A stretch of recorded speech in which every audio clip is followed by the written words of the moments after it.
You ever stop and think about how the universe, with just over 100 basic ingredients, can create literally everything we see?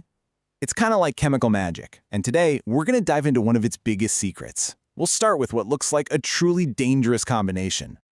So let's kick things off with a bit of a mystery. We're going to look at what happens when you take two elements that, on their own, are, well, they're pretty nasty.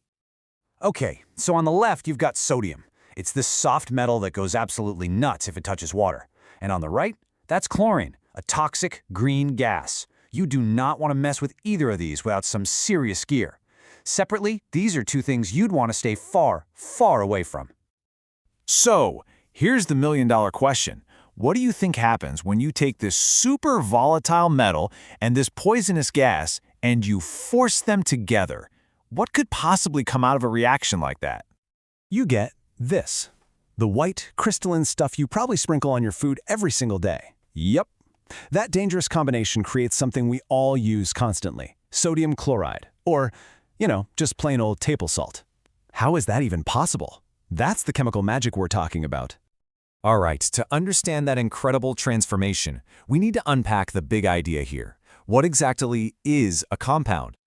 Okay, here's the core concept.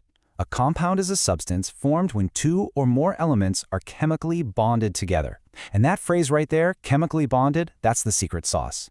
This isn't just two things hanging out in the same room. Their atoms are actually linking up, forging a powerful connection that completely changes them.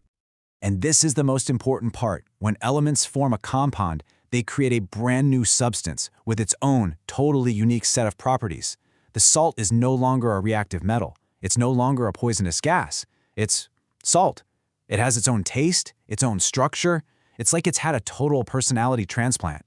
And this isn't some one-off trick. Think about water, probably the most famous compound of all. You take two atoms of hydrogen, which is an explosive gas, and one atom of oxygen, a gas that literally feeds fire, and you chemically bond them. What do you get? A water molecule, H2O, the very thing we use to put out fires. Again, the compound is nothing like its parents. So, that powerful chemical bond is what makes a compound fundamentally different from just, mixing a bunch of stuff together in a bowl. This chart breaks it down perfectly. On the left, you've got compounds. They're born from a chemical reaction. And because of that super strong bond, you need another chemical reaction to break them apart. But a mixture? Nah. The ingredients are just physically hanging out together. You can usually separate them with simple physical tricks, like filtering or sorting. Think of it like this bowl of jelly beans. It's a mixture. You can clearly see the red ones and the green ones, right? You could, if you really wanted to, sort them all back into separate piles just by using your hands. That's a physical separation. You can't do that with salt. You can't just pick out the little sodium and chlorine atoms. They aren't just mixed, they are bonded. And that's really the bottom line here. Breaking up a compound is not easy. That chemical bond is strong, and it's not going to let go of its elements without a fight. You have to force another chemical reaction to tear those atoms apart. Okay, so we know what compounds are, but how do scientists actually talk about them? Well, it turns out there's a pretty simple and elegant system for naming them and describing how they're made. For simple compounds made of just two elements, the rule is surprisingly straightforward. You just take the name of the first element, then you take the name of the second element and change its ending to "ide." That's it. So sodium plus chlorine becomes sodium chloride. Magnesium plus oxygen becomes magnesium oxide. See that pattern? It's a really logical system. And to describe the reaction itself, chemists use something called a word equation. Think of it like a recipe. On the left side, you write your starting ingredients. Those are the reactants. Then you draw an arrow in the middle, which just means reacts to form. And on the right side, you write what you ended up with. That's the product.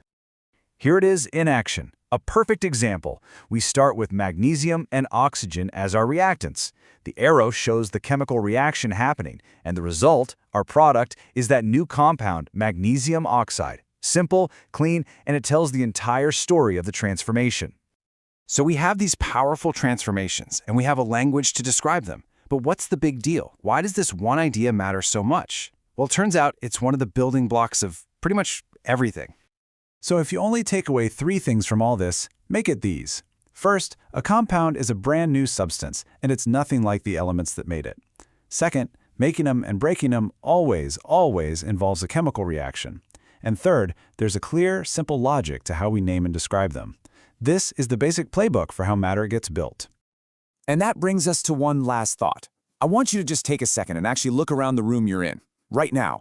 Your desk, your chair, the plastic in your phone, the water in your glass, even the air you're breathing. It's almost all made of compounds. So the real question isn't what is a compound, but maybe what isn't. Kind of changes how you see the world, doesn't it?